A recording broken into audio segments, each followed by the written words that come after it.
आप सभी को पता ही होगा कि पोस्ट मैट्रिक स्कॉलरशिप 2026-27 के लिए आवेदन 15 जुलाई से ही चालू हो चुका है। तो आज हम लोग इस वीडियो में हम आपको बताएंगे कि इस फॉर्म को भरने के लिए आपके पास कौन कौन सा आवश्यक दस्तावेज होना चाहिए, कौन कौन सा दस्तावेज तैयार करके रखना है और उसके बाद इस फॉर्म को भरना है, और कौन कौन सा ये स्कॉलरशिप का जो फॉर्म है ये कौन कौन सा प्रोसेस होकर के गुजरता है। इस चीज़ की जानकारी हम आपको इस वीडियो में आज कवर करेंगे। सबसे पहले अगर आप स्कॉलरशिप अपना मैट्रिक पास कर लिया है और स्कॉलरशिप का फॉर्म भरना चाहते हैं तो सबसे पहले आप लोग PMS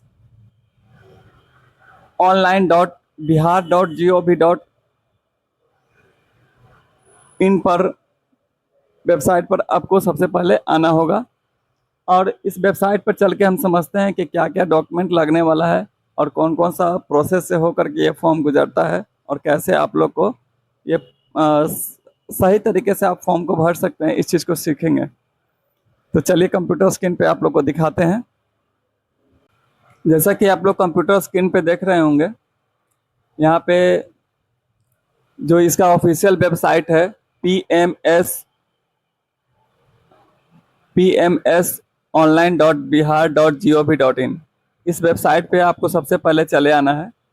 उसके बाद ये इस तरीके से आप लोग को पोर्टल दिखेगा। इसमें सारा जानकारी यहाँ पे मेन पेज पे ही दर्शाया गया है कि आप लोग कैसे कैसे क्या क्या प्रोसेस से गुजरना पड़ता है, कौन कौन सा डॉक्यूमेंट तैयार करना है। इस चीज़ को हम आपको सबसे पहले समझाते हैं। तो सबसे पहले स्कॉलरशिप का प्रोसेस क्या होता है कि पहले आपको आधार से रजिस्ट्रेशन करना होगा। जैसे आपका आधार में सबसे पहले इसमें क्या होता है कि मोबाइल नंबर लिंक होना जरूरी है और आधार से बैंक का सीडिंग होना भी जरूरी होता है स्कॉलरशिप का फॉर्म भरने के लिए। तो सबसे पहले रजिस्ट्रेशन विथ आधार ऑथेंटिकेशन आपको रजिस्ट्रेशन करना, उसके बाद फिर अप्लाई फॉर स्कॉलरशिप, उसके बाद फिर रजिस्ट्रेशन के बाद फिर लॉगिन कर करके अप्लाई करना है। अप्लाई करने के बाद आप लोग को प्रिंट निकल जाएगा। अप्लाई करने के लिए आपको हम आगे के वीडियो में बताएंगे कैसे किया जाता है, पूरा प्रोसेस स्टेप बाय स्टेप बताएंगे। उसके बाद फिर इंस्टीट्यूट वेरिफिकेशन होता है, फिर फिजिकल वेरिफिकेशन होता है, फिर डिस्ट्रिक्ट कम्युनिटी वेरिफिकेशन होता है, उसके बाद आधार बेस्ड फंड डिस्ट्रीब्यूशन, मतलब कि सबसे लास्ट में होता है। सारा चीज़ आपका प्रोसेस होने के बाद जिस आधार कार्ड से आपका अकाउंट नंबर लिंक होगा उसी अकाउंट में आपको पैसे ट्रांसफ़र किए जाएंगे, फंड ट्रांसफ़र किए जाएंगे। यहाँ पे आप देख सकते हैं कि न्यू रजिस्ट्रेशन जो है 26-27 के लिए ओपन हो चुका है। BC EBC SC ST के लिए जो कि 15/7/2026 से 15/9/2026 तक इसका टाइम रखा गया है। आप यहाँ से डायरेक्ट जा करके अप्लाई ऑनलाइन कर सकते हैं या फिर नीचे भी लिंक दिया गया है। इसमें आप लोग को न्यू रजिस्ट्रेशन फॉर 26-27, फिर उसके बाद रजिस्ट्रेशन के बाद स्टूडेंट लॉगिन करना है, फिर एप्लीकेशन स्टेटस चेक करना है और SC ST का अलग से पोर्टल यहाँ पे दिया गया है। फिर उसके बाद एप्लीकेशन का प्रोसेस का टाइमलाइन क्या होता है, सबसे पहले देख सकते हैं यहाँ पे पूरा प्रोसेस बताया गया है। रजिस्ट्रेशन होगा, फिर एप्लीकेशन फॉर्म भराएगा, फिर डॉक्यूमेंट्स अपलोड होगा, फिर आधार में आपका बैंक सीडेड है या नहीं है, आधार में आपका बैंक लिंक है या नहीं है, वो उसका जांच होगा। उसके बाद फाइनलाइज आप कर सकते हैं।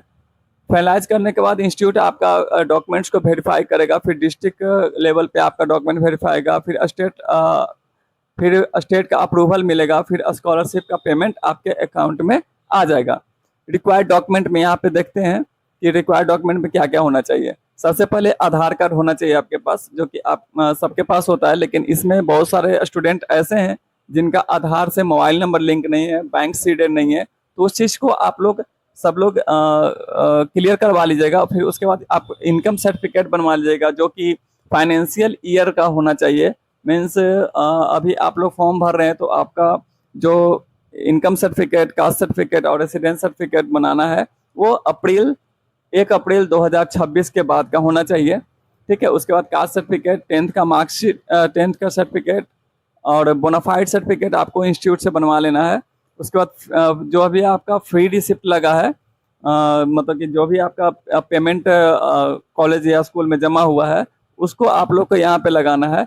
लास्ट मार्कशीट, मतलब जो आपने लास्ट क्वालिफिकेशन पास किया है उसका मार्कशीट आप लोग को लगाना है। उसके बाद एक फोटोग्राफ लेना है।